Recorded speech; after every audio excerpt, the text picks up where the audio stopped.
KBS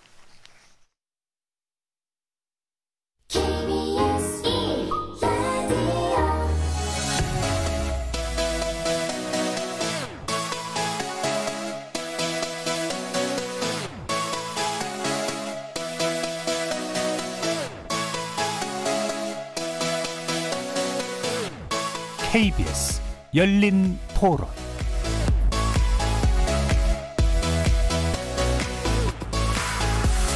안녕하십니까. KBS 열린 토론 정준희입니다. 인맥, 지연, 학연 하여튼 꾸준히 이어지다 보니까 특정인들에게만 계속해서 우대 조건이 있다 보니까 그런 성향이 좀 만들어지는 것 같은 좀 안타까움이 있죠. 근데 그 친구들이 어릴 때잖아요. 철이 어떤 시절입니까? 본인이 이제 잘못을 용서를 구하고 인정을 한다 그러면 용서를 해줘야 된다고 생각을 해요. 지금이라도 밝혀져서 다행이지 않나 라고 저는 생각을 해요. 그간의 고통이 있었을 텐데 그동안 아무 말도 못하고 이제야 진실이 그나마 밝혀진 거니까 사실 폭력이 정당화되게 팀이니까 누가 한 명이라도 엇나가면 안 된다. 그거를 우리는 지키는 거다 라는 그런 명목하에 그렇게 하고 있는 게 아닌가? 사실 그런 분위기를 바꿔야 되는데 그런 분위기가 쉽게 바뀔 수 있을까? 조금 회의적인 입장이긴 해요. 그건 모두가 공범이기 때문에 그런 것 같아요. 예를 들어서 그쪽에 감독이라든지 그 옆에 있는 선수라든지 부모님이라든지 모르는 게 아니었을 거거든요. 그 부분을 내 아이니까 우리 선수니까 우리 편이니까 이런 부분 때문에 서로 묻어서 넘어갔던 게 아니었나. 아직까지도 그런 일들이 비일비재하지 않나 싶어요. 그래서 좀 더 교육 현장에서 그런 거에 대해서 어떻게 보면 제일 중요한 시기잖아요. 그 시기에 그런 어떤 성장기 아이들한테 정신적인 피해, 육체적인 피해가 발생하지 않도록 더 문제점을 해결하려고 노력을 해야 하는 게 가장 중요하지 않나 싶어요. 거리에서 만나본 시민들의 의견 어떻게 들으셨습니까? 프로배구 선수들의 과거 학교 폭력 가해 문제가 큰 반향을 불러일으킨 후 유사한 폭로가 연이어 터져나오고 있습니다. 도화선이 되었던 건 여성 배구계 스타 선수인 이재영, 이다 자매인데요. 중학교 때 동료 선수들에게 폭행과 괴롭힘을 가했다는 폭로가 나오자 두 선수는 관련 사실을 인정하고 자필 사과문을 띄웠지만 추가 폭로로 인해 사태가 악화일로를 치달았습니다. 두 선수를 처벌해달라는 청와대 국민청원에 10만 명이 동의하기도 했죠. 소속 구단은 무기한 출전 정지 징계를 내렸고 대한배구협회는 두 선수의 국가대표 자격을 무기한 박탈했습니다. 남자 배구에서도 비슷한 폭로가 나왔는데요. 송명근, 심경섭 선수가 중고교 시절 학교폭력 가해자였음을 시인했습니다. 여기에 어제는 또 다른 여자 배구 선수에 대한 폭로까지 나온 상태. 오늘 KBS 열린 토론에서는 프로배구 학교폭력 미투는 어떻게 시작됐는지, 체육계에 만연해 있는 학교폭력의 심각성은 어느 정도인지, 이 문제를 구조적으로 해결할 방안은 또 무엇인지 논의해 보겠습니다. KBS 열린 토론은 여러분이 주인공입니다. 문자로 참여하실 분은 샵 9730 누르시고 의견 남겨주십시오. 단문은 50원, 장문은 100원의 정보 이용료가 붙습니다. KBS 모바일 콩, 트위터 계정 KBS 오픈, 그리고 유튜브를 통해서도 무료로 참여하실 수 있습니다. 날카로운 의견과 뜨거운 참여 기다리겠습니다. KBS 열린 토론 지금부터 출발합니다. 살아있습니다. 토론이 살아있습니다. 살아있는 토론, KBS 열린 토론. 토론은 라디오가 진짜입니다. 진짜 토론, KBS 열린 토론.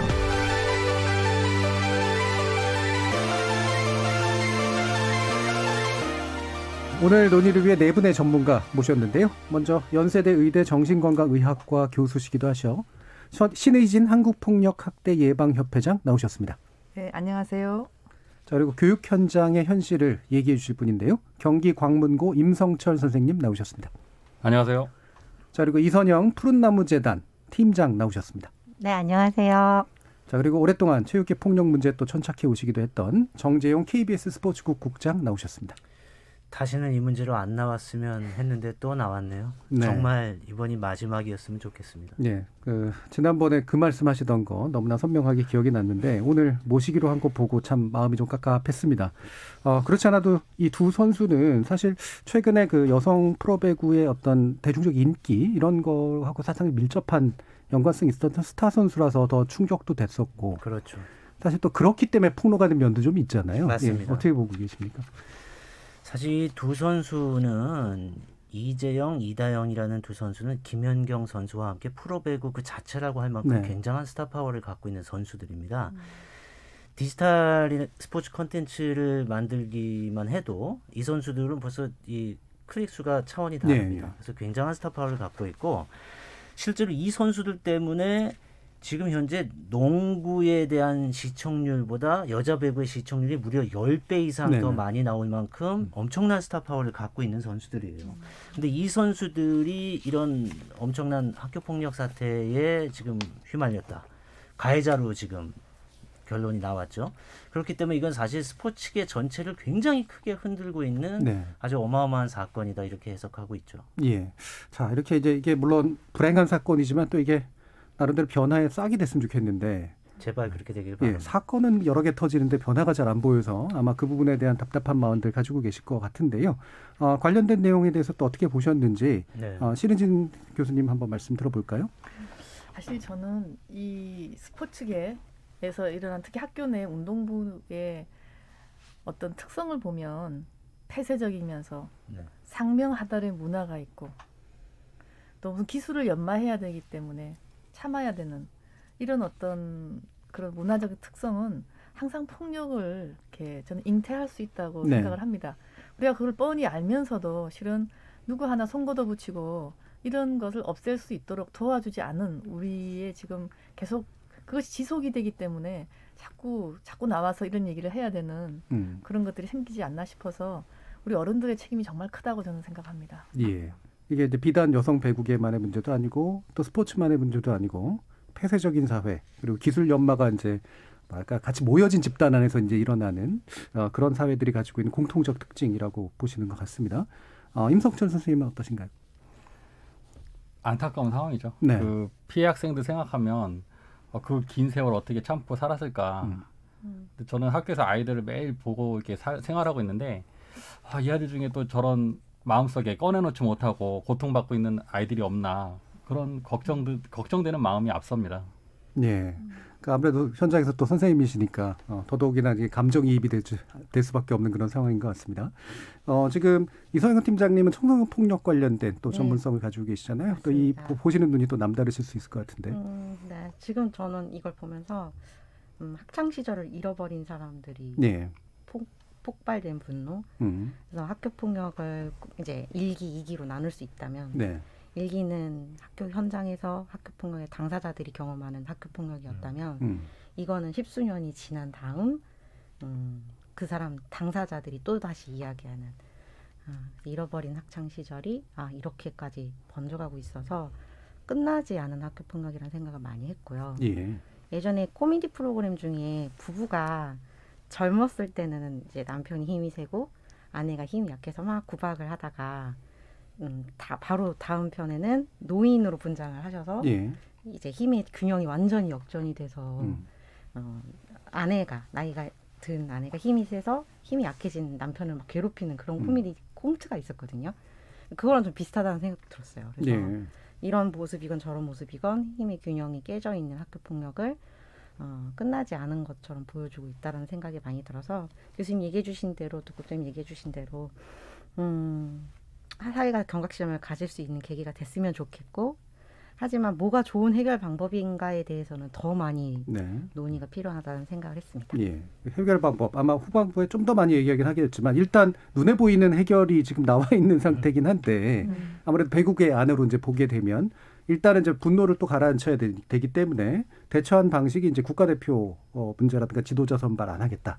이제 이런 방식이잖아요. 일단 정 국장님 사실 이거 어떻게 이해해야 될까요?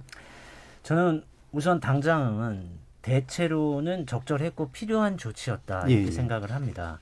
학창 시절에 어떤 이런 철없는 가혹행위, 폭력행위가 자신의 선수 인생을 이거 망칠 수도 있는 거구나 이렇게 심각한 일이구나 하는 분명한 경고가 될 것이다 라는 긍정적인 측면에선 적절했다고 보고요. 다만 조심스럽지만 한 가지 우려되는 문제는 이 문제는 명백하게 피해자 중심에서 문제를 바라보고 해결은 해야 되지만 이 정말 어리고 철없는 시절에 했던 잘못이 또 평생의 낙인으로 갈 수도 있는 사안이라서 사실 지금 교육부에서는 이 문제를 해결하는 과정에서 상당히 조심스럽게 접근을 하고 있더라고요. 그래서 이 어린 시절의 잘못은 명백하게 그 잘못에 대한 대가도 치러야 하지만 그 대가가 또 너무 끝까지 이 한 사람의 인생을 끝까지 이렇게 어떤 짐이 될 수도 있다. 이런 측면에서 어떻게 균형을 찾아야 될지 이 부분은 조금은 조심스럽지만 고민 더 해야 될 것 같습니다. 예, 사실 이 부분이 중요한 포인트인 것 같아요. 네. 그러니까 그 학생들이 정말 뭐 악마적이어서 일어난 일도 있지만 사실은 이제 문화가 그래서 일어난 일들도 있고 그리고 나중 가서 이제 어느 정도까지 반성을 하느냐 그리고 어느 정도까지 책임을 물어야 되느냐 사실 이게 되게 예민한 이제 문제잖아요. 아주 어려운 문제죠. 예. 근데 막상 또 피해자 입장에서 보면은 자신에게 분은 풀리지 않았는데 그냥 혼자서 뭐 잘못했다고 얘기한다고 끝날 문제도 아닌 거고 이걸 어떻게 좀 다뤄줘야 될까? 특히나 또 어린 학생들이기 때문에 생긴 문제도 분명히 좀 있을 것 같고요. 뭐 그 부분 아마 또 뒤에서 약간 더 논의를 해보면 좋을 것 같고요. 일단 변화된 상황 문제를 좀 짚어봤으면 좋겠어요. 아까 이선영 팀장님께서도 말씀을 주셨는데 일단 이제 꽤 오래전 일이긴 하지만 적어도 이들이 목소리를 높이게 된 거. 이 부분은 이제 뭐 소셜 미디어적인 상황도 있고 그다음에 시대가 좀 바뀐 그런 측면들도 좀 있고요. 피해자가 그래도 그 예전에는 그냥 숨어만 있었는데 목소리를 좀 내고 있는 그런 상황들이라고 하는 거 학교 폭력이나 뭐 이런 거에 관련해서 좀 사례들을 보셨을 때 최근에 이런 경향들이 분명히 좀 두드러지고 있다고 보시는지요, 이선영 팀장님? 문화적인 영향이 크다고 생각을 네. 해요. 그래서 성폭력 미투 운동이 많이 있었던 것들도 피해자가 저렇게 자신의 이야기를 꺼냈을 때 대중이 내 편에 서줄 수 있다라는 것을 사실 보여주는 선례가 있었다고 생각을 하고요. 저도 이제 우스갯소리로 2004년 이전에 학교를 다닌 분과 2004년 이후에 학교를 다닌 분은 다르다고. 왜냐하면 2004년 전에는 학교 폭력이 그냥 이제 자체적인 지도로 이루어졌던 시절이고 2004년 이후는 선생님 더 잘 아시지만 법으로 사안 처리가 이루어진 시점이라서 법으로 사안 처리를 했던 세대가 요새 아이들인데 학부모님들은 법 없이 사안 처리를 하셨단 말이에요. 그래서 학교폭력 신고가 됐어요 해서 오게 되시면 학부모님들이 되게 힘들어하세요. 우리 때는 그냥 부모가 오셔서 사과하시고 정중히 해결이 됐던 일을 요새 아이들은 막 뭐든지 다 신고를 하고 학교에서 사안 조사를 하고 뭐 꼭 우리 아이들을 범죄자 다루듯이 재판을 하는 것 아니냐라는 두려움도 경험하시는 그런 것들을 보면서 이건 정말 좀 변화해서 생기는 부분이 있다라는 생각을 일단 학교에서의 경험 자체가 좀 달라진 면이 분명히 있는 것 같은데 실제로 임성천 선생님, 그러니까 학교 현장에서 2004년 전과 후가 구조적으로 달라졌다 이렇게 보시나요? 일단 아이들이 자기 표현하는 것이 옛날하고는 많이 달라졌고요. 요즘 아이들 자기가 피해당하고 이렇게 참고 있는 그런 아이들이 아니고요. 근데 저는 좀 안타까운 게 지금 이런 상황들이 그냥 이 분위기에 취해서 그냥 막 일어났다가 또 시간 지나서 확 사라져버리고 우리가 언제 그랬지?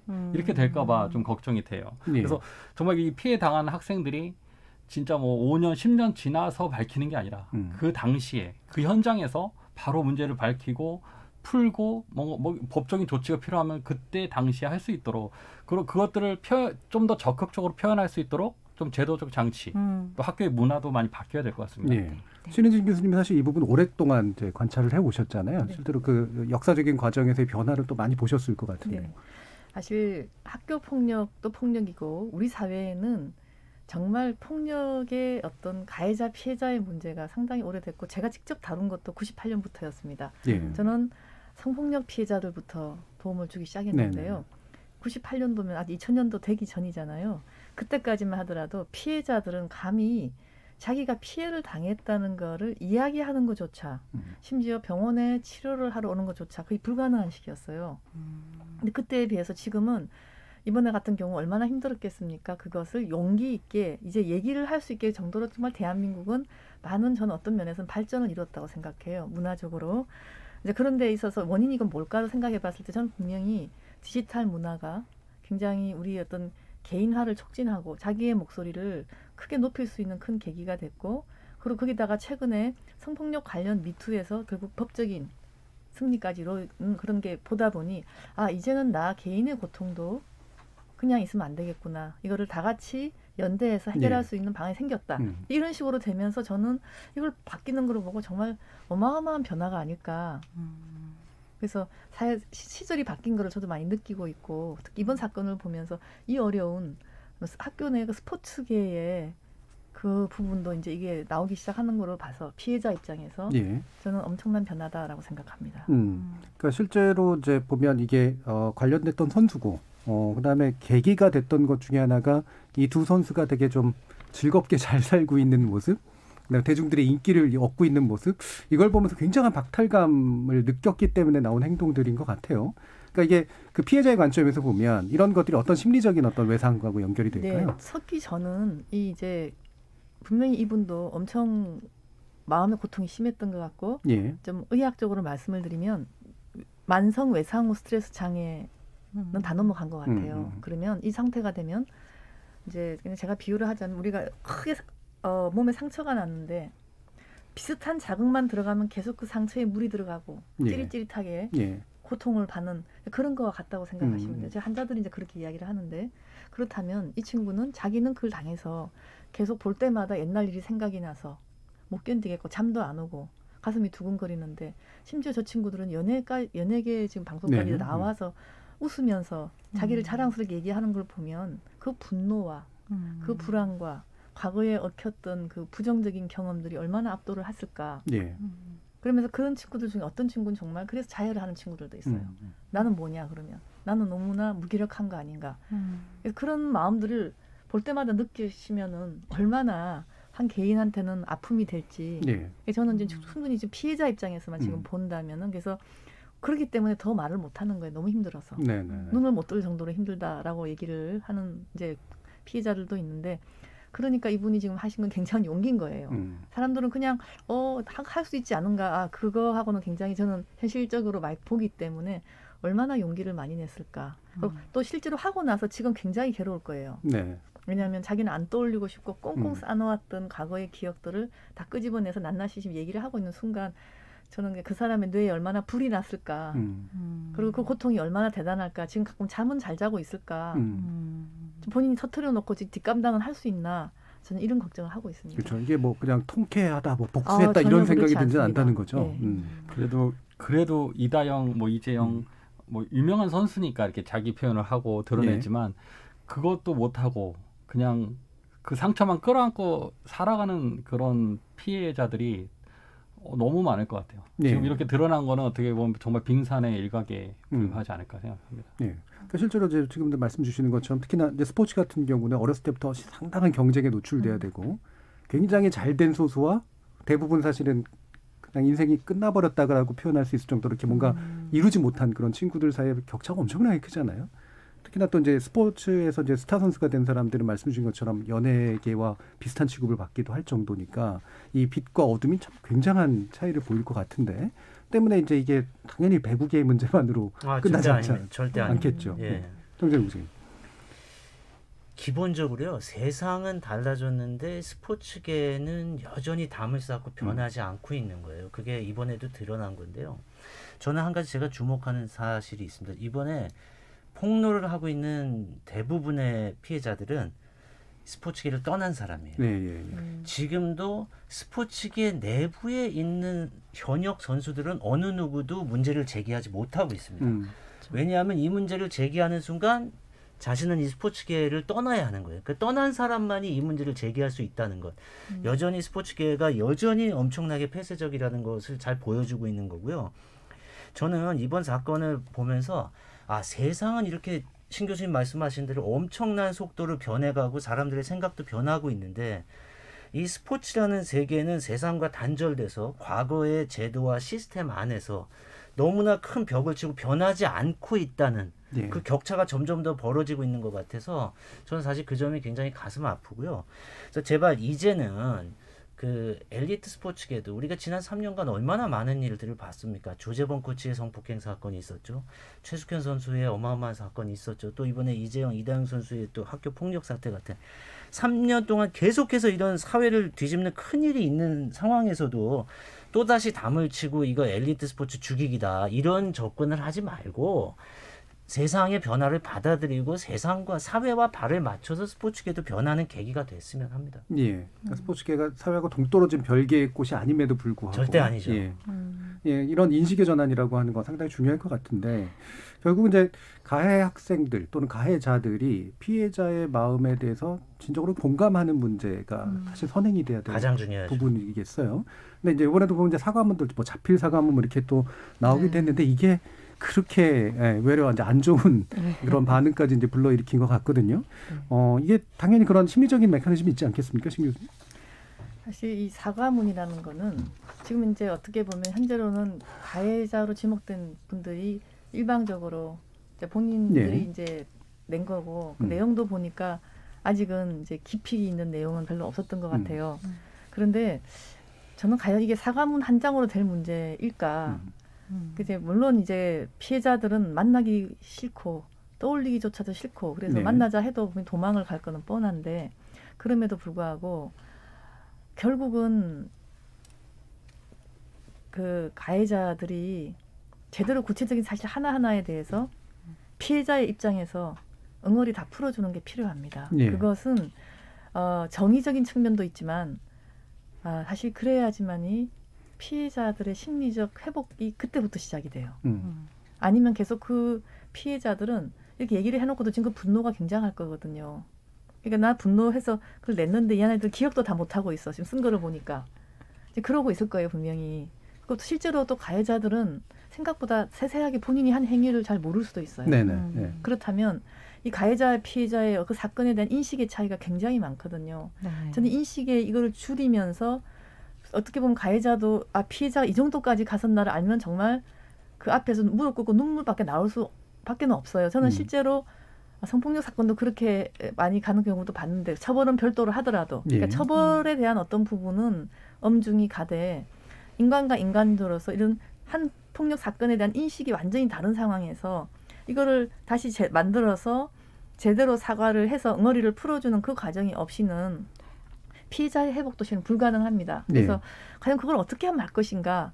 이제 그거를 나중에 이제 대책을 말씀하게 나오겠지만 그리고 인간과 인간끼리의 폭력의 문제는요. 이게 형사법으로 무 자르듯이 자 그러면 10년 형을 받아라 이러면 다 끝나는 문제가 아니에요. 그래서 선진국일수록 회복적 사법 절차라 그래서 이 사과의 과정을 그러니까 그 부분을 전문가가 끼워가지고 제대로 잘 풀도록 돕는 것 자체에 굉장히 많은 사회적 자본을 투자를 합니다. 근데 우리는 아직까지 가해자든 피해자든 이 두 사람의 회복 문제에 대해서 또 한 사람이 진정한 사과에 대해서 심리적인 어떤 부분까지 우리가 도움을 주는 게 못 왔기 때문에 이번에 이게 수면에 왔지만 분명히 피해자분들은 더 힘들 거예요. 이거 끝나고 나도. 그 사람 벌을 준다고 하더라도. 그래서 저는 이 심리적인 회복에 대한 부분을 이번에는 꼭 좀 한번 생각해 볼 필요가 있지 않을까. 저는 그래서 전적으로 이 문제는 피해자가 진심으로 받아들이고 용서할 때까지가 어디까지 사과해야 되느냐의 정답이라고 생각을 합니다. 방법도 마찬가지입니다. 그렇죠. 피해자가 받아들여야죠. 자꾸 가해자가 내가 사과했으니까 해결됐으려니 이렇게 하는 거는 전혀 그거는 지금 문제가 해결되는 길이 아니고요. 저는 지금 말씀드리면서 제 개인적 경험도 나는 게 제가 이제 운동할 때 저에게 폭력을 가했던 한 선배가 저에게 사과를 하더라고요. 근데 난 받아들일 수가 없어. 용서가 안 되더라고요. 그래서 난 싫다. 안 받아들이겠다. 했죠. 근데 그 선배가 진짜 무려 한 1년 넘게 세월이 많이 지났는데도 저를 찾아와서 계속해서 내가 정말 그때 잘못했다. 내가 진짜 미안하다. 그렇게 계속해서 저를 찾아와서 사과를 하고 내 진정성이 느껴지니까 그때는 그러면 됐습니다. 이제 그만하셔도 될 것 같아요. 제가 이제 잊어버리고 그리고 지금 잘 지냅니다. 그러니까 피해자가 폭력을 당한 사람이 용서하는 거지 가해자가 어느 시점에서 내가 충분히 했다 이런 거는 존재할 수 없는 것 같아요. 지금 정재훈 국장님이 이제 축구 선수 출신이시기도 해서 아마 이제 그 경험에 기반한 아주 진정한 이야기가 나온 것 같은데요. 말씀처럼 이제 처벌은 당연히 피해자에게 그다지 큰 의미가 없고 어떤 면에서 보면 그다음에 사과가 되게 필요한데 지금 양식들을 보면 대중들이 그러더라고요. 아니 왜 사과는 피해자한테 안 하고 대중들한테 하는 척만 하지? 정작 사과를 그다음에 자기가 일단 뭐 이렇게 어디 코너에 몰렸으니까 하는 거 아니야? 진정한 거야? 이런 식의 얘기도 하고. 그다음에 사실은 또 시간이 필요한 거잖아요. 말씀처럼. 물론이죠. 당장 찾아가서 무릎 꿇는다고 해서 피해자가 받아들일 준비가 돼 있는 것도 아닌데. 그래서 오히려 피해자가 굉장히 불안해야 되고. 그다음에 너 한 해 인생 또 망칠 거야? 네가 망칠 거야? 이러면서 이제 압박하는 것도 있고. 2차 가야죠. 예. 그렇게 되면 2차 가야 되는 거죠. 예. 이런 식의 이제 복잡한 문제들이 분명히 있는데 뭐 사과의 정석이라고까지 얘기해야 될지 모르겠습니다만 이성현 팀장님 이런 관련된 것들 보면서 좀 괜찮은 그런 사례나 방식 같은 것들이 이런 게 있더라라는 게 좀 있는지 모르겠어요. 그래서 재단에서 이제 2012년도부터 그 화해 분쟁 조정 사업을 실시하고 교수님들 살짝 언급해 주셨던 회복적 사법이 그 회복적 교육이라는 개념으로 같이 쓰이고 있고 학교 선생님들께서도 활발하게 하고 계시는 게 있습니다. 그래서 이 컨셉의 기본 아이디어는 회복의 과정에는 피해자다, 가해자다 나누는 것보다는 이 사건을 두고 당사자 간에 서로 자신의 이야기들을 충분히 할 수 있고 소통할 수 있게 하고 그리고 해결 방법에 대해서도 당사자가 훨씬 주체적으로 참여해서 해결할 수 있도록 돕게 하는 거거든요. 그래서 가해 학생에게도 변화의 계기가 되고 피해 학생에게도 회복의 계기가 되게끔. 교육부 로고도 이제 모든 아이는 우리의 아이잖아요. 그래서 어떻게 보면은 어떤 게 제일 좋은 해결이냐에 대한 얘기들은 당연히 있는 것 같고요. 그리고 재단에서 이제 화해 분쟁 조정 사례를 하면 저희가 그 학교 폭력 때문에 소송으로 가시는 사례들이 좀 있어요. 치료 비위라든지 민사 소송 같은 것들로 진행하시는 사례들도 종종 있고 또 사안이 좀 무거운 사안인 경우에는 형사 고소를 하셔서 경찰로 이제 신고가 돼서 이제 형사적 처벌까지도 원하시는 사례인 경우에 소송을 하지 않고 원만하게 해결하고자 하실 때 조정을 하시게 되거든요.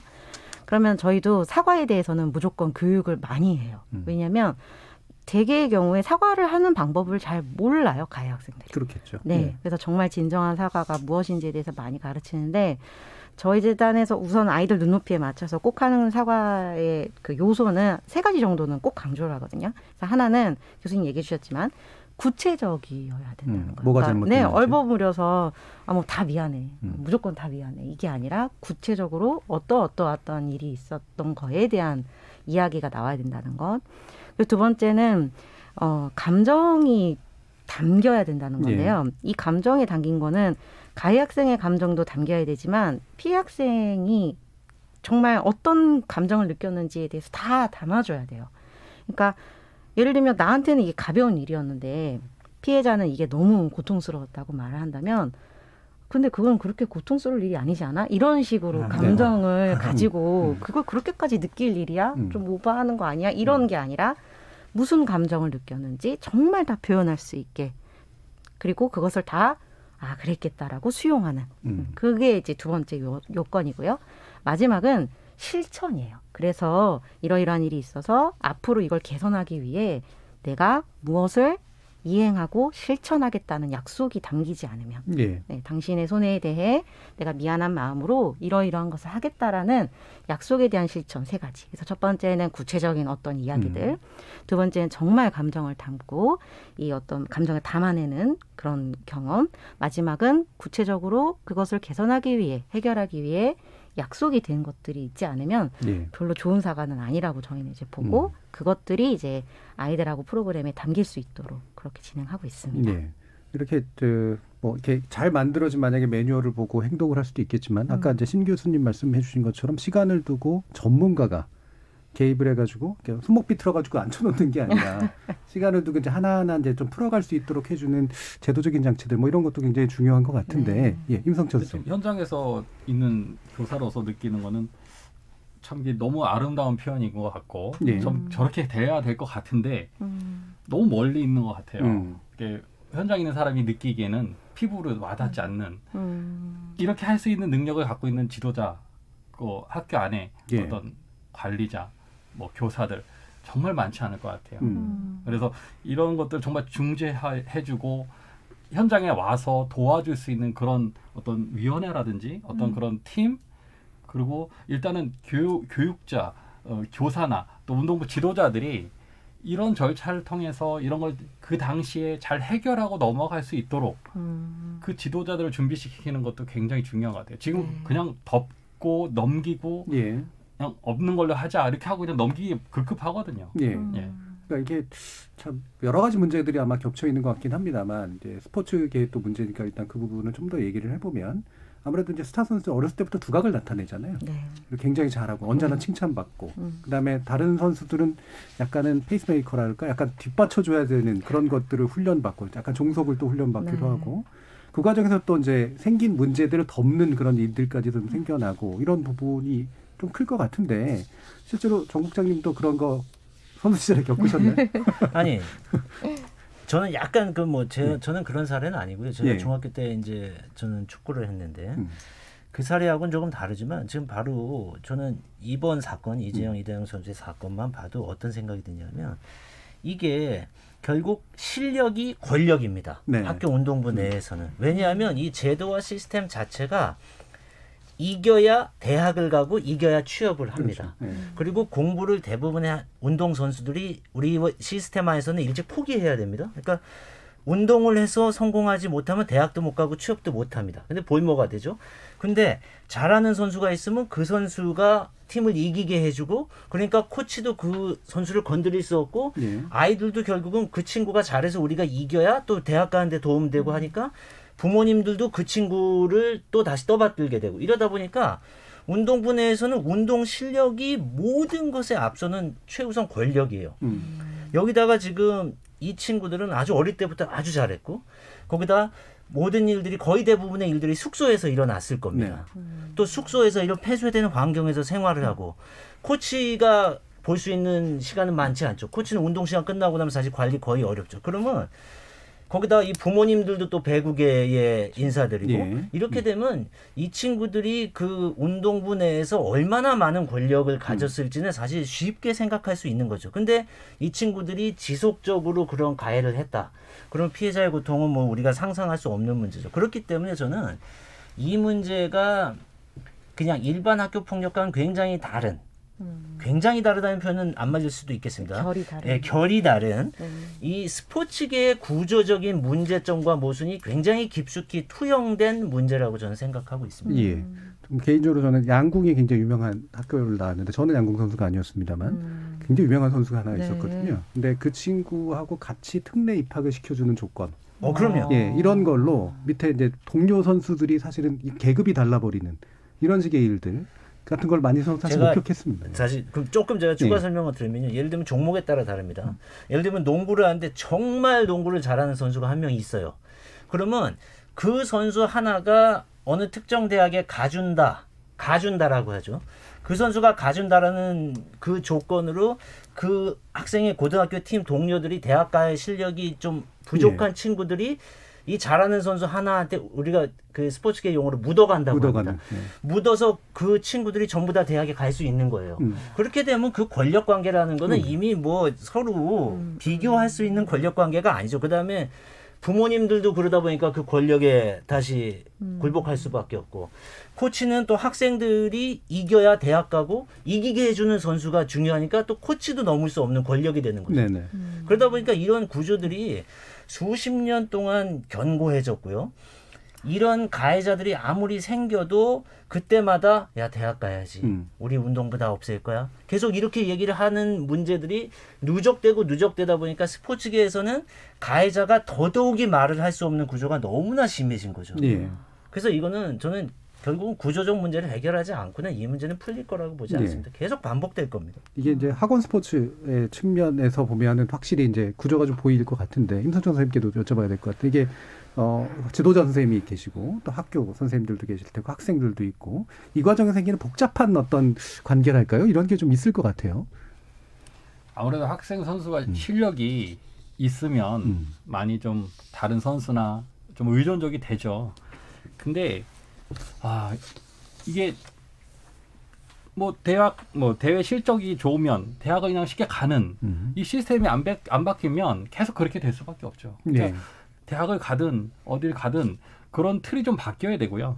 그리고 저는 궁극적으로 학교 운동부의 존재 이유가 과연 대학을 가기 위한 어떤 입상 실적 내는 거 이제 그런 걸 완전히 깨야 될 것 같아요. 그냥 운동부 자체는 그냥 교육의 장이죠. 교육의 장으로서 이해하고 이렇게 가야 되는데 자꾸 이거를 어디로 가기 위한 어떤 통로로만 자꾸 활용하고 거기에 너무 집착돼 있으니까 다른 가치들은 다 쉽게 다 무너져 버리는 것 같아요. 아까 신인준 교수님이 이제 처음에 또 말씀해 주셨던 이제 이런 좁은 사회, 그다음에 어떤 기능이라든가 기회 이런 것들이 전수돼야 되는 사회, 그다음에 권력 관계가 쉽게 발생하는 사회, 또래 집단에서 심지어는 또 그게 이제 권력으로 나타나는 거, 이런 특성들을 또 많이 보셨을 것 같아요. 사실 이제 굉장히 특수한 경우도 일반 학생들하고는 조금 다를 수는 있는데 실은 이제 이게 스포츠계는 그게 극심하게 나타난 형태니까 지금 이렇게 나오는 거고 사실 학교 내에서 또 조금만 어떤 전 다른 일반 학교 폭력 사건도 보면은 정도는 다르지만 돌아가는 역동은 상당히 비슷해요. 구조는 비슷하죠. 어떤 한 이제 조직이 있는데 자기들끼리 무슨 이제 모임을 만들었는데 약간 항상 거기다 보면 제일 잘하는 애가 있고 이렇게 좀 밑에 시키는 거 하는 애들 있으면 권력 관계가 되면 그 제일 밑에 잘 못하는 아이들한테 집단적으로 린치를 한다든지 실은 그러기 때문에 많이 힘들어서 병원에까지 오는 경우는 저는 사실 많이 봅니다. 그러니까 어떻게 보면 제가 자꾸 이게 어른들의 책임이다 내지는 이런 얘기를 하는 이유가 정말 아이들의 이번에도 아이들 때 생긴 문제잖아요. 청소년 때. 네. 정말 어른들 그대로 따라해요. 찬물 마시는 순서까지 갔다고 저는 생각을 하거든요. 아이들은. 그러면 우리 스포츠계에서 하는 이런 문제들 또 어린아이들이 그렇게 자기 나름대로 이렇게 정말 이 폐쇄적인 클럽을 만들어서 하는 부분 이게 얼마나 우리 사회에 많이 만연돼 있는지 그리고 우리 어른들조차도 그런 거에 대해서 우리가 함께 희생당하는 개인을 위해서 어떤 도움을 줄 건지 사실 그게 진정한 저는 정말 요즘의 사회 정의의 한 부분이라고 생각을 하고 이번에도 계속 스포츠계에서 이런 일들이 벌어지고는 있지만 이런 예들이 정말 속절없이 끝나지 않으려면은 다들 좀 책임을 지고 어른들이 이거를 없애기 위해서 구체적으로 뭘 어떻게 할 것인가를 꼭 볼 수 있으면 그래야지만 약간 엘리트 스포츠에서 생기는 그런 다양한 권력화되는 문제도 막을 수가 있고 또 그래야 진정한 저는 스포츠계 리더도 나올 수 있다고 생각을 하거든요. 그래서 이걸 흘리지 말고 어른들이 이것을 구체적으로 해결할 수 있는 방안을 이제는 좀 만들 때가 되지 않을까. 그게 진정한 이번 사건의 위로가 되지 않을까 하는 생각입니다. 지금 말씀 주신 것처럼 사실 이 사건이 단지 유명한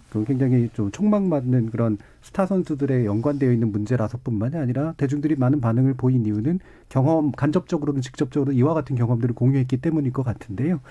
그래서 아마 청취자 문자들도 많이 좀 들어와 있는 것 같습니다. 한번 들어보고 가죠. 김성희 문자 캐스터. 네, 청취자 여러분이 보내주신 문자 소개해드리겠습니다. 먼저 K78672877님. 이 사건이 안타깝다고 생각하고 있을 수 있는 일이라고 여기는 순간 이런 일은 또 발생합니다. 학폭 가해자들은 스포츠계에 발을 디딜 수 없도록 해야 합니다. 영구 제명으로 스포츠계에 경각심을 가지도록 해야 한다고 봅니다. 무기한 출전 정지를 풀지 않아야 합니다. 김지영님.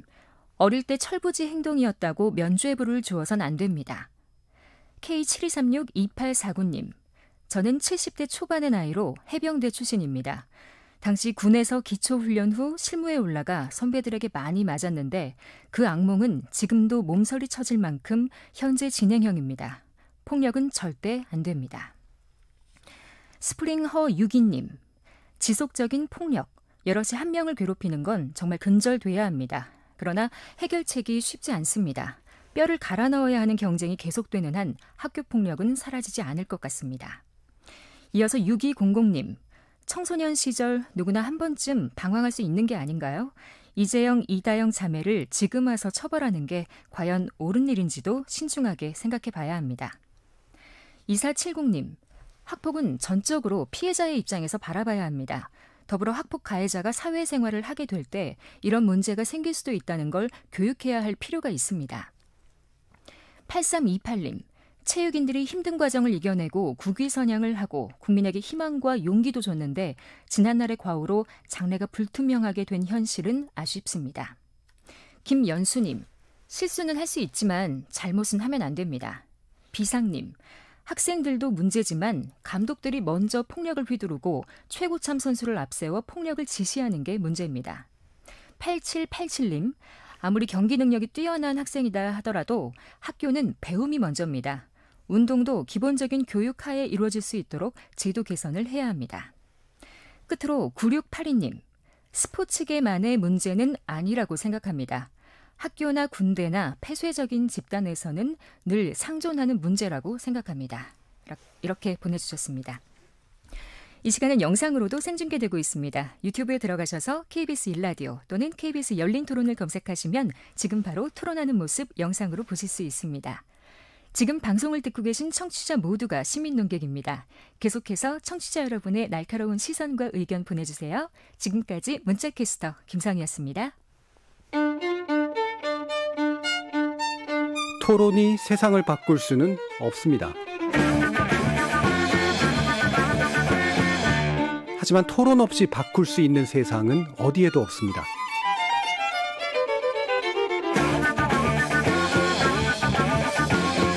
세상의 선한 변화를 갈망하는 당신.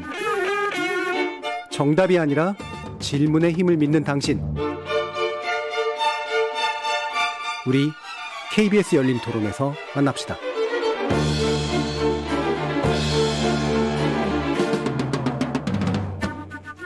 KBS 열린 토론, 오늘은 정재용 KBS 스포츠국 국장, 이선영 푸른나무재단 팀장, 신의진 한국폭력학대예방협회장, 그리고 임성철 경기광문고 교사, 이렇게 네 분과 함께하고 있습니다. 자, 많은 의견들이 좀 있었는데요. 일단 하나 짚어봐야 되는 건 이 구조적인 문제이긴 할 텐데, 이게 계속해서 이제 숨겨져 있게 되는 그런 식의 구조가 있을 것 같아요. 보니까 이제 인권위 조사 같은 것들도 있던데, 이선희 팀장, 이게 피해를 알리는 것이 그 당시에 이루어지지 않는 여러 가지 아마 이유들이 좀 있을 것 같거든요. 네. 좀 말씀 부탁드릴게요. 네. 그래서 이제 교육부에서 2012년부터 이제 매해 전수 실태 조사를 하고 계시고, 최숙현 선수 사건 때문에 작년에 운동부 선수에 대한 전수 조사가 있었던 거거든요. 네. 그리고 그 결과가 지금 발표가 되는 거고요. 그리고 2020년도 학교폭력 실태 조사 결과가 올해 1월 초에 한번 또 발표가 됐습니다. 네. 그리고 저희 재단에서도 이제 2001년부터 매해 학교폭력 실태 조사를 하고 있는데, 저희가 좀 재미있게 보고 있는 부분은 초등학교 교급의 그 학교폭력 신고나 경험이나 돕겠다라는 행동에 대한 비율이 중학교와 고등학교 교급하고 상당히 차이가 있어요. 네. 그리고 그 이유에 대해서 저희가 생각하고 있는 가설들은 학교 생활이라는 게 결국엔 12년에 거친 경험이잖아요. 초등학교 때 내가 선생님한테 알려보고 신고도 해보고 아이들도 도와보려고 했는데 사실은 눈에 띄는 변화가 없었다던가 네. 도움이 되지 않는 거라는 것을 학습했다든지 할 수 있는 게 아무것도 없다는 무기력이나 좌절감을 학습을 했다면 중학교, 고등학교 들어왔을 때 다른 반응을 보인다는 거죠. 네. 그래서 교수님께서 더 잘 아시지만 그 무기력에 대해서 학습을 연구해온 연구들이 이제 뇌신경 쪽에도 많이 있잖아요. 그러니까 정말 그 학교폭력 사안에 대해서 저희가 안타깝게 생각하는 것은 피해자도 있고 가해자도 있지만 사실은 같은 공간에 같이 있는 아이들이 그걸 통해서 많은 거를 경험하거든요. 예. 많은 것을 학습하고요. 아유. 그리고 저희가 항상 얘기하는 게 방관자가 아니라 어떻게 이 아이들을 방어자로 만들 수 있나. 근데 지금 시점에서는 사실은 피해자와 가해자만 있는 게 아니라 그걸 지켜보고 있고 말하지 못했고 저렇게 하면 나도 당하는 거구나라는 걸 학습해왔던 네. 너무 많은 아이들이 내가 할 수 있는 건 아무것도 없어. 저 힘은 누구도 할 수 있는 게 아니야라는 좌절감을 경험을 한다라는 것이죠. 그래서 그 부분에 대한 경험을 교육적으로 사실은 어떻게 접근하는가가 되게 어려운 숙제지만 꼭 해야 되는 과제잖아요. 네. 그래서 예방교육을 저도 이제 만나고 있는 학생들이 해주는 얘기가 예방교육이 초등학교 때 봤던 거랑 중학교 봤던 거랑 고등학교 때 봤던 게 같아요. 네. 내용이 같아요. 네. 이런 얘기를 해주는 친구들도 있고. 학령에 맞춘 게 안 되고 있군요. 네. 네. 또 아무래도 학생들이 워낙 많은 데다 또 법에서 반드시 의무 시행하게 하고 있기 때문에 학교에서는 이게 부담이 실 수밖에 없어요. 매번 네. 새롭게 업데이트한다라는 것이.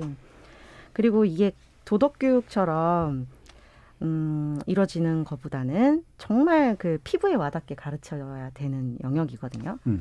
그러니까 누구를 때려서 다치겠으니까 잘못된 행동이라는 것을 모르는 아이들은 없거든요. 초등학생들도 다 알아요.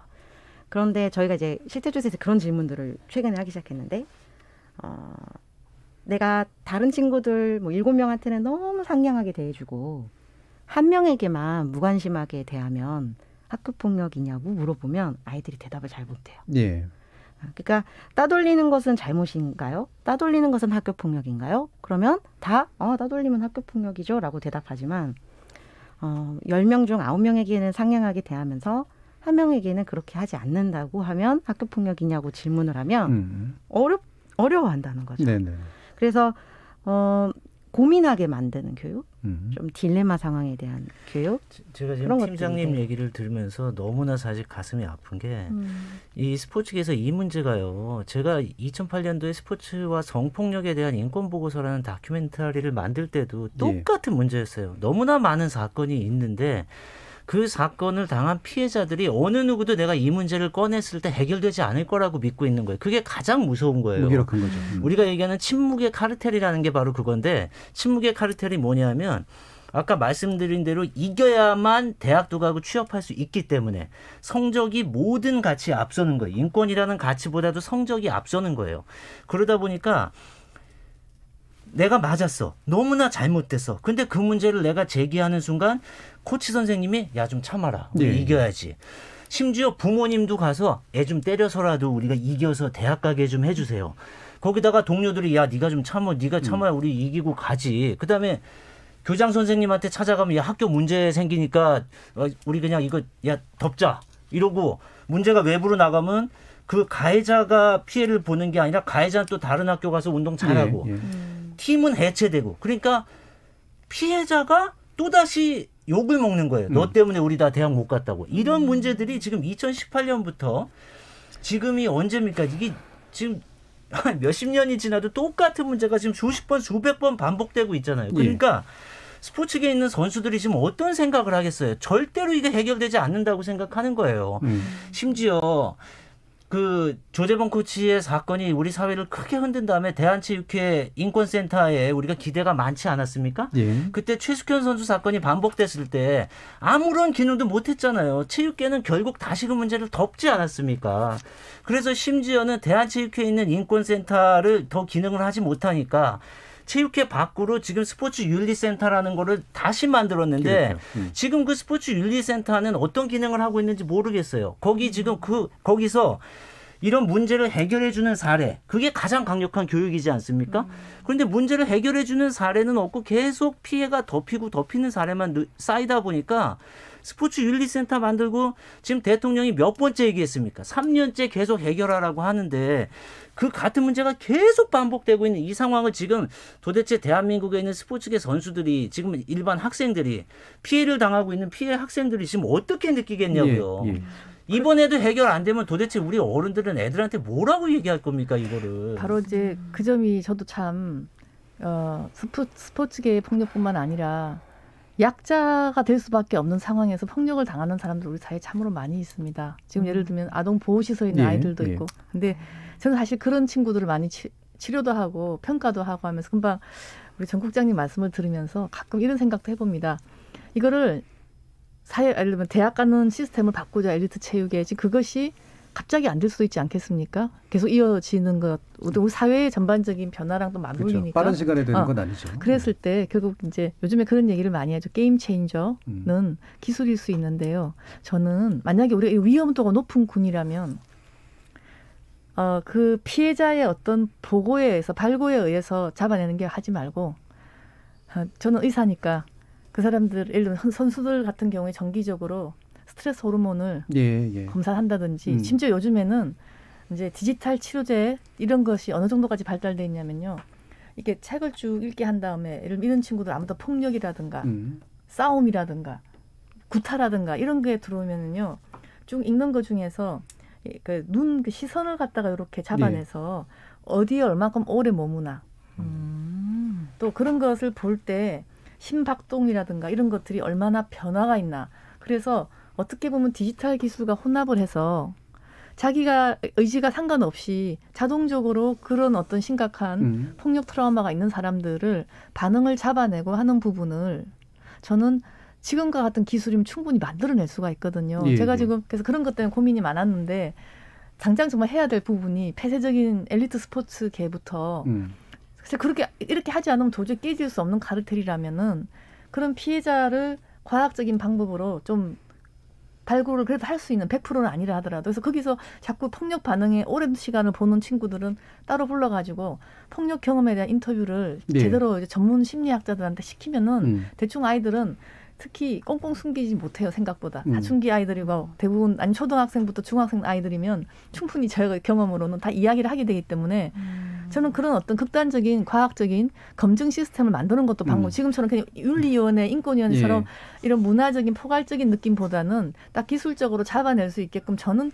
한 3년 정도면 충분히 그런 시스템은 현재 기술로 만들 수 있다고 생각을 합니다. 예. 그러니까 자발적인 어떤 것에만 기대는 하지 것이 말고 아니라 잘 잡아낼 수 있는 어떤 과학으로서 도움을 주면 어떨까 생각을 해봤습니다. 그러니까 예를 들면은 뭐 이런 비유가 맞는지 모르겠습니다만 도핑 테스트 같은 거 주기적으로 하잖아요. 그러니까 스포츠 선수들. 그러니까 마찬가지로 심리 테스트 같은 게 반드시 특정 엘리트 집단들 같은 경우에 반드시 받도록 하고 이상 징후를 찾아내서 문제를 해결하도록 하고 이런 것들도 이제 어떤 한 가지 방안이 될 수 있다. 저는 이런 분위기, 이런 상황에서 그래도 열심히 해왔던 그런 지도자들, 또 학생 선수들 상대적으로 굉장히 힘들 것 같아요. 네네. 그리고 굉장히 지금 두려움과 공포 가운데 있을 텐데 이런 문제들이 밝혀지고 이야기하면 당장 걱정하는 게 우리 운동부 해체되지 않을까? 계속 그러니까 입을 다물고 그래서 아까 교수님 말씀하신 것처럼 그런 것도 좋은 방법일 것 같아요. 그렇게 파악하는 거. 아무튼 이 선량한 운동부 지도자들까지 그냥 도매급으로 다 마치 범죄 집단처럼 이렇게 내몰아지는 것 같아서 안 그래도 그분들이 지금 설 자리가 없어서 너무 많은 운동부들이 지금 해체되고 있고 학교 밖으로 좀 내쫓기고 있거든요. 그런 와중에서 더 많은 고통을 지금 표현을 못할 거예요. 지금은 자기가 말을 할 수 없는 상황이라고 판단하겠죠. 근데 저희 학교 예를 좀 들면 저희는 어떤 그 안에도 잘하는 아이 또 못하는 애 다 있죠. 근데 그런 대회 나갈 때 반드시 엔트리 선정 위원회가 있고 학생들의 설문을 받아요. 그래서 실력뿐만 아니라 그 학생들이 살아온 그 생활, 이거 인성적인 것까지 다 판단해서 학생들이 이 대회에 누가 나갈 수 있는 것들을 아이들이 정말 민주적 절차를 통해서 참여하거든요. 그러니까 학생들을 너무 그 대상으로만 이렇게 볼 게 아니라 어떤 이 운동부를 교육의 장, 그리고 어떤 선출하는 부분, 대회 나가는 것들도 아이들도 자기 목소리를 낼 수 있고 그렇게 되면 서로 눈치를 보겠죠. 내가 이 아이를 때려서 아무리 실력 좋았다고 후배들 막 함부로 하면 나는 대회를 못 나갈 테니 걱정을 하겠죠. 어떤 그런 조치들도 우리 학교에 그렇게 하고 있거든요. 김성천 선생님 말씀 들어보니까 예전에 세월호 사건 났더니 근절한다고 수학여행 안 보내는 그런 대응을 했던 것과 유사한 한편에선 문제는 전혀 안 고쳐지고 한편에서 아예 그냥 싹을 잘라버리는 그런 방식의 행동들 이런 것들에 대한 분명한 면밀한 고려도 필요한 것 같아요. 맞습니다. 그러니까 본질적 개혁이 없는 한 본질적 문제 해결은 있을 수 없다라는 게 저의 확고한 생각이고요. 사실 이 문제는 너무나 오랜 세월 동안 너무나 많은 문제가 나왔기 때문에 사실 해법이 없는 게 아닙니다. 굉장히 디테일한 해법들이 이미 나왔습니다. 이걸 근데 지금 현재 엘리트 스포츠계가 워낙 상황이 어렵다 보니까 이 변화를 받아들였을 때 엘리트 스포츠계가 무너지지 않을까라는 두려움 때문에 지금 받아들이지를 못하고 있는 거거든요. 사실 해법은 상당히 깊이 나와 있습니다.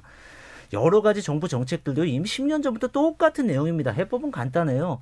공부와 운동을 병행할 수 있는 시스템을 만들어주고 이걸 교육적 차원에서 아이들을 가르치면서 스포츠를 병행하게 하면 됩니다. 그래서 그 디테일한 문제들도 사실 대학 입시의 문제와 그 대회 방식, 수업 결손을 최소화하는 대회 방식도 나와 있어요. 그럼에도 불구하고 지금 엘리트 스포츠계에 계신 분들은 그게 틀렸다는 게 아니라 그거를 했을 때 그나마 우리가 간신히 버티고 있는 우리의 요 마지막 근거까지 다 무너지고 우리의 존재 자체가 사라지지 않을까라는 두려움 때문에 이거를 거부하고 있는 거거든요. 그래서 지금 해법은 이미 너무나 선명하게 나와 있기 때문에 해법에 대한 고민보다도 엘리트 스포츠계와 어떻게 소통을 하면서 어떻게 이분들을 설득시키면서 같이 자발적으로 참여를 할 수 있도록 할 것이냐. 저는 임 선생님이 말씀하신 것처럼 이 엘리트 스포츠계에 있는 모든 분들을 마치 범죄자인 것처럼 전부 다 폭력을 하는 사람들인 거죠. 그렇지 않거든요. 실제로 정말 많이 좋아진 건 있어요. 사실입니다. 그렇기 때문에 이분들을 너무 코너로만 몰지 말고 사실은 이렇습니다. 우리가 이렇게 지원해드리고 이렇게 할 테니 같이 노력을 합시다. 이런 식의 설득이 필요한 거지. 제가 볼 때는 더 이상 강압으로는 이제 해결할 수는 없는 상황까지는 와 있다고 봅니다. 저희 제니퍼님이 길게 적어주셨는데 저는 현재 진행 중인 학부모입니다. 아이가 학교 운동부 내에서 코치와 그의 아들인 팀 주장으로부터 갖은 가혹행위와 폭력을 받았고 결국 팀을 나와 힘겨운 싸움을 이어나가고 있습니다. 결국 팀을 나가야 하는 건 저희 아들이었습니다. 제가 바보였습니다. 스포츠 폭력이 일반 학교 폭력과 다른 것은 부모가 참아라, 견디라고 눈을 감는다는 겁니다. 아이들이 숨을 언덕이 없습니다라는 말씀도 주셨는데요. 참 말씀처럼 이게 교육 체계 자체가 바뀌어야 되고 목표 자체가 바뀌어야 되고 코치나 지도자 교육, 학부모들도 사실은 이 부분에 대해서 명확하게 좀 이해하고 알아야 되는 그런 부분들이 있을 것 아니겠습니까? 임수철 선생님은 이 부분 현장에서 굉장히 많이 고민하셨을 것 같아요. 이게 학교 운동부인데 너무나 학생 선수 지도자만의 일로 자꾸 몰려가는 것 같아요. 예. 학교라는 조직이 그렇게 크지도 않은데 그 안에 더 작은 조직을 만들어 놓고 그 안에서 뭘 다 해결하려고 그런 게 아니라 일반 체육 교사들도 우리 운동부 관련해서 많이 일하거든요. 많이 관찰하고 또 감독 코치에게 못할 얘기는 또 선생님들에게, 그리고 또 체육 교사가 아닌 일반 선생님, 담임 선생님, 그리고 자기의 아픔이나 고민들도 옆에 있는 운동선수가 아닌 다른 친구들과 함께 어울려서 소통하고 이야기할 수 있게, 그런 것들이 너무 그 학교 안에 또 작은 그 안에 운동반에 갇혀 있지 않도록 하기 위해서는 아이들이 일반 학생들하고 잘 소통하고 어울릴 수 있는 환경 이렇게 만들어 놔야 되거든요. 그들만의 어떤 삶에 갇히지 않게. 근데 사실 제도나 이거는 거의 다 만들어져 있어요. 예. 이것들을 조금 더 힘을 실어줘서 잘 좀 어울리면서 외롭지 않게 좀 그렇게 했으면 좋겠습니다. 네, 저희 이원일님은 또 마찬가지 말씀을 주셨는데 체육교육의 엘리트 선수 육성에 맞춰져 있다 보니 성적에 집착하게 되고 이런 일들은 반복적으로 일어날 거라고 생각합니다. 학교 체육교육이 국민들의 삶의 질을 높이는 생활체육을 기본으로 하는 정책 전환이 필요하다고 생각합니다라는 또 의견도 주셨습니다. 아까 정 국장님이 말씀하셨듯이 사실 이러이러한 대안들 사실 많이 언급됐고 사실은 많은 부분 또 시도된 측면들도 있는데 결국 중요한 건 큰 문제, 아주 명확한 문제, 이 부분을 아직은 해결하지 못하고 있는 거잖아요. 그러니까 가장 결정적인 문제는 사실 단순합니다. 제가 단순하게 말씀드리자면은 그 학생 운동 선수들의 대학 진학 방식에 학업 성적을 반영하는 게 최우선 핵심입니다. 대학 입시의 제도가 바뀌고 그다음에 수업 결손을 최소화할 수 있는 대회의 방식이 바뀌어야 됩니다. 이 두 가지가 바뀌면은 이 학생 선수들에게 어느 정도 교육을 하면서 이 운동을 병행하도록 할 수 있는 게 가능해집니다. 그래서 이미 상당히 많이 되고 있어요. 대학 입시 최저학력제를 적용하자. 미국이나 다른 나라들처럼 최저 성적을 받지 못하면 대학에 진학할 수 없도록 하자라는 의견들은요 이미 현장에서 일정 부분 되고 있습니다. 연세대학교와 고려대학교가 이미 두 과목 이상 7등급을 받아야 연고대에서 받아줍니다. 이게 지금 현장에 어마어마한 변화를 이미 일으키고 있고요. 그다음에 종목별로는 대회 방식을 종목의 현실에 맞는 주말 리그를 자발적으로 엘리트 체육인들 스스로 만들어 오도록 하고 그다음에 문체부와 정부 교육부에서는 그걸 자발적 개혁안에 대해서 예산으로 지원을 하는 이런 방식이 되면은 이건 빠른 시일 안에 변할 수 있을 겁니다. 그리고 그 대안들은 이미 스포츠혁신위원회 학교체육 개혁 권고안에 이미 다 나와 있습니다. 그러니까 전혀 새로운 내용이 아니다라는 걸 거듭 말씀드리고 싶습니다. 제가 한 가지 거기서 좀 더 붙여 말씀드리고 싶은 거는 지금 공부와 운동을 병행하는 것이 굉장히 중요하잖아요. 엄청 강조하잖아요. 근데 한 가지 좀 현장에서 느끼기에 뭐가 문제냐면 이 공부를 국영수 공부로만 너무 몰고 있다는 생각이 들어요. 정말 이 아이들은 국어 영어보다 수학보다 체육이 훨씬 중요할 수 있는데 지나치게 국영수 일반 학생들의 대입 그 틀에 그냥 뛰어 넣어버리거든요. 기존 교육 자체가 문제가 많죠. 그러니까. 이 학생 선수 맞춤형 교육과정이 얼마든지 만들어질 수 있어요. 현재 2015 개정교육과정 향후에 시행될 고교 학점제에 의해서 학생들이 원하는 수업을 선택해서 내가 체육 수업을 더 듣고 내가 학생 선수로서 영양이나 건강, 생리학 이런 거 얼마든지 선택 더 들을 수 있는데 지나치게 이런 것들을 학생 선수들에게 수업 선택권을 가려놓고 공부 잘하는 애들 먼저 국영수로 다 넣어놓고 학생 선수를 그냥 인원 숫자만 맞추는 이렇게 그냥 활용하는 학교가 되게 많거든요. 그러니까 그런 디테일을 같이 지원을 해줘야 되는데 지금은 이 전체적인 뼈대 정도만 나와 있는 상태죠. 그러니까 그 디테일을 채워가는 과정이 상호간의 소통과 이 대화를 통해서 이루어져야 되는데 그 디테일이 지역적인 문제가 하나만 드러나면 그 자체를 갖고 우리가 이걸 같이 모여 앉아서 문제를 해결해 볼까 이런 입장이 아니고요. 지역적인 문제가 발생하면 그 문제를 확대시켜서 전체 스포츠 개혁 자체를 좌초시키려고 하고 있는 상황이기 때문에 그러니까 이게 계속 갈등이 심화되는 거예요. 그래서 저는 이미 나와 있는 해법에 그거를 현실에 적용할 때 아까도 말씀드렸지만 강요하지 말고 이제는 어쩔 수 없는 현실이니 우리가 지원을 해드릴 테니 여러분들 엘리트 체육인들 스스로가 해법을 내십시오. 가이드라인은 이미 다 나오지 않았습니까? 그 대신 여러분들이 어려운 지점에 있어서는 이 정부와 우리 언론과 이 사회 전체가 적극적으로 돕겠습니다. 이런 메시지를 지속적으로 보내는 게 굉장히 중요한 거예요. 그래야 그런 디테일한 문제들이 해결이 되지, 그렇지 않고 양쪽이 서로 이거 밀리면 내가 죽는다 이런 식으로 싸워갖고는 대화 자체가 안 되더라고요. 네. 자, 그러면 이게 시간이 많이 남진 않았습니다만 이 부분은 또 한번 풀고 가야 될 것 같습니다. 아까 잠깐 더 언급이 됐었고요. 아까 이제 이서장 팀장님께서 이제 보면은 딜레마적인 상황, 네. 그렇죠? 그러니까 어떤 거는 분명히 폭력이라고 인지하는데 어떤 거는 폭력임에도 불구하고 애들이 이제 헷갈려할 수밖에 없는 그런 식의 일들 되게 많아서 그거에 대한 교육도 필요하다는 말씀도 주셨는데, 자, 그럼 관련해서 또 신희진 교수님이 또 많이 연구를 하셨으니까 이렇게 폭력이라고 하는 것, 그리고 아까 얘기했던 거기다 무기력을 내면하는 과정들이 쫙 구조화되는 그런 부분들이 좀 있잖아요.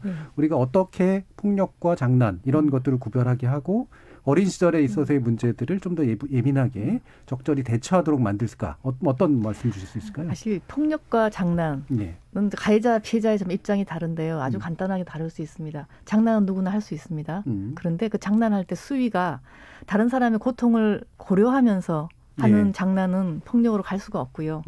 다른 사람 아무리 이렇게 약한 장난이라 하더라도 다른 사람의 표정이나 고통 정도를 실감하지 못하고 계속 나가면은 그건 폭력이 되는 겁니다. 노라고 하면 스탑해야죠. 그렇죠. 그뿐만 아니라 그 전에 노 안 하더라도 얼굴 표정 보고 알아야 돼요. 바로 이것이 뭐냐면 지금 자꾸 이런 폭력 문제가 되는 것 중에 저는 치료적인 측면에서 볼 때 가장 예를 들면 가해를 해놓고 나는 몰라 하는 친구도 꽤 많습니다. 그런 친구들 특징이 뭐냐면 다른 사람의 표정과 감정을 잘 못 읽어요. 벌써 그 전부터 이제 이 친구는 어떻게 교육을 시켰는지, 어떻게 했는지, 그러니까 이 공감의 뇌가 활성화가 덜 되고 살아온 거예요. 그런 아이들은 나는 장난이었다고 하는데 확 나가서 반대로 피해자는 왕창 정말 피해를 당하는 거예요. 바로 그런 거기 때문에 이게 애매한 지점이 생길 수밖에 없거든요. 그래서 이런 부분을 저는 잘 녹여가지고 전 세계에서 실은 학교 폭력이나 따돌림은 다 좀 유사한 형태가 있어요. 이 이제 가해자와 피해자의 입장이 너무 다르기 때문에 저는 이제 노르웨이가 의외로 굉장히 부자이지만 따돌림 문제 때문에 아이들이 자살을 많이 했었어요. 그래서 그 유명한 올베우스 프로그램이라는 학교 폭력 예방 프로그램을 만드는 데 대한 이유가 좀 많은 돈을 들여서 했더라고요. 그래서 그걸 자세히 보면은요, 벌써 학교 안에 정규적인 어떤 교육 안에서 역할극도 시키고 방관자란 누구냐, 가해자란 게 누구냐, 이런 애매한 지점들에 대해서 다 입장 바꿔서 역할해서 하는 것을 계속 가르치고 흔히 접하게 만들어요. 그러니까 생활 속에 배워 들어가서 교육을 하는데 이 프로그램이 굉장히 좋아요. 그래서 남의 걸 따라할 필요는 없지만 한국은 한국에 맞는 방법으로 아이들이 다른 사람의 입장을 고려하면서 장난을 하든 스톱을 하든 하는 것들을 할 수 있는 그 뼈대, 인격의 토대죠. 이것을 학교에서 저는 꼭 정규 과정에서 다룰 수 있도록 하는 것을 우리 정말 심각하게 고려해야 된다고 봅니다. 지금 교육과정이 엄청 빨리 바뀌고 있거든요. 어울림도 교과 연계로. 그래서 교육과정 안에서 충분히 담아낼 수 있는 영역이 굉장히 많아요. 근데 교육과정 안에서 안 담아내면 할 시간이 없어요. 방과 후에 바로 운동해야 되고, 그래서 교육과정 안에서 이런 것들을 정말 충분히 담아낼 수 있도록, 그래서 더더구나 학생 선수 맞춤형 교육과정 굉장히 중요해요. 그래서 지금 교수님 얘기해 주신 대로 그 댄 올베우스가 불링의 3요소를 얘기를 해줬거든요. 첫 번째가 힘의 균형이 깨져 있다. 두 번째는 고의적이다. 세 번째가 반복되어 왔다거든요. 그래서 요 세 가지를 요건을 만족시키면 그거는 장난이 아니고 괴롭힘이라고 그렇게 했고, 얘기해 주신 그 댄 올베우스의 그 키바 프로그램, 그런 것들을 이제 도입하려고 하는 사례들이 많이 있는데, 우리나라 교과 과정 안에 그게 녹여들여지지 않으면 이걸 현실적으로 또 수행할 사람이 없는 거예요. 그래서 지금 그 교육부에서 내놓고 있는 그 예방교육 프로그램이 지금 교과를 연계하는 프로그램으로 자꾸 개발하고 계시는 이유도 교과에서 하질 않으면, 그러니까 관리자 선생님이 의지를 가지신 학교에서는 좋은 프로그램 이런 거 있다는데 막 들여오시고 많이 해주시는데, 그렇지 않은 학교는 또 그렇게까지 학교폭력 예방할 수 있는 프로그램이나 전문가가 찾아오기가 힘들거든요. 그래서 교과에 아예 녹여내는 그런 부분에 대해서는 계속적인 논의가 더 필요한 것 같습니다. 교육부의 역할이 크네요. 마무리 바로 들어야 되는데요. 혹시라도 미진하셨거나 아니면 더 강조해서 말씀하시고 싶은 부분이 있으시면 1분 정도로 들어보도록 하겠습니다. 먼저 신희진 교수님부터 들어볼까요? 어린 시절에 폭력을 당한 개인은 자신보다 약자에게 혹은 자기 자신에게 폭력을 평생 행사하면서 산다. 이것이 우리 정신과 의사들이 바라보는 폭력의 실체입니다.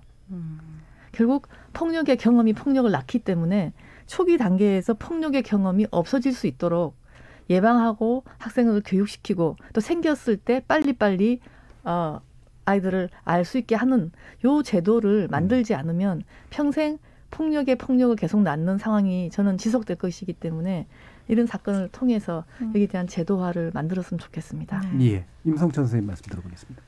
지금 뭐 여론의 방송에 많이 나오는 거는 뭐 어떤 처벌을 했다, 무슨 뭐 그런 벌을 준다 이런 거에 너무 집착이 돼 있는 것 같고 너무 많은 사람들이 관심이 집중되다 보니까 그냥 여론몰이만 되는 것 같아요. 근데 근본적인 해결은 학교 안에 와서 해결을 해야 되는데 이미 다 자란 성인들 데리고만 자꾸 얘기를 해서 이 문제를 근본적으로 학교 안에서 해결할 수 있도록 그렇게 해줘야 될 것 같고 저는 이 상황에서 정말 열심히 했던 정말 최선을 다해서 잘 하셨던 그런 지도자들이 힘이 빠지지 않았으면 좋겠고요. 그런 학생 선수들도 그리고 부모들도 그렇고요.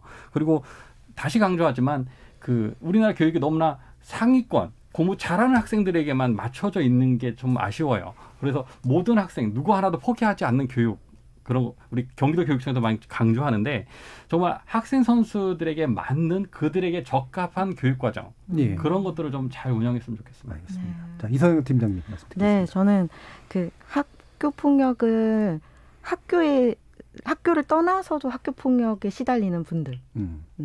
그래서 그분들을 위한 어떤 사회적 관심도 필요하다라는 생각이 많이 들었어요. 그래서 10년 전 너에게 하지 못한 이야기, 10년 전 너에게 듣고 싶었던 이야기를 할 수 있는 그런 어떤 좀 사회적인 움직임이 있었으면 좋겠다는 생각이 들었고 아이들이 행복한 학교를 만들기 위해서 열심히 또 하고 싶습니다. 예, 알겠습니다. 자, 정재현 국장님 말씀 듣겠습니다. 사실 학생 운동 선수들 사이의 가혹행위, 괴롭힘은 우리나라만의 문제는 아닙니다. 그렇겠죠. 미국에도 있고요. 다른 나라에도 다 있습니다.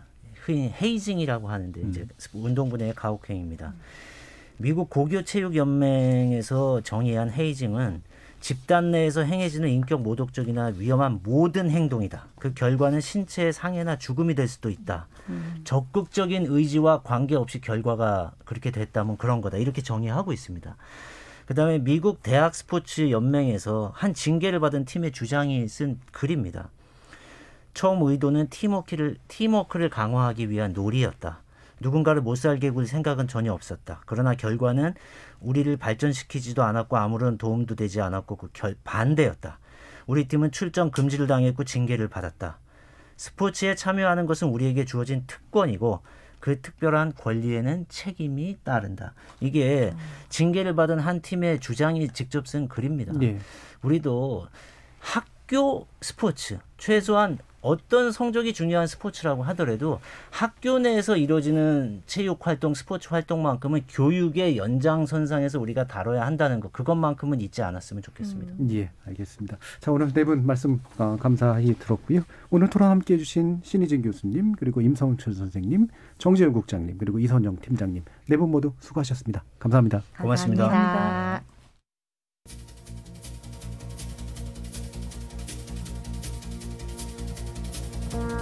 일제강점기가 남긴 폭력의 유산은 군부 권위주의 시대로 고스란히 넘겨져서 우리 사회 곳곳에 훈육이라는 이름의 폭력을 일상화했죠. 민주주의 확장과 함께 문명의 공간은 점점 늘어갔지만 최근 사례를 통해 보듯 여전히 악의 평범성이 만연한 곳이 있습니다. 특히 병영, 학교, 체육 등이 공동체를 위한 진정한 봉사 그리고 자기 성장의 공간이 아니라 치떨리는 야만의 공간으로 남아있기도 합니다. 이 지긋지긋한 말죽거리 잔혹사를 끝내기 위해 우리가 잊지 말아야 할 게 있는데요. 위계와 서열에 의한 폭력은 또래 집단의 폭력으로 재생산되게 마련이고 어린 또래 집단 안에 각입된 폭력은 어른 사회의 어지간한 개입에도 쉽게 사라지지 않는다는 사실 말입니다. 지금까지 KBS 열린 토론 정준이었습니다.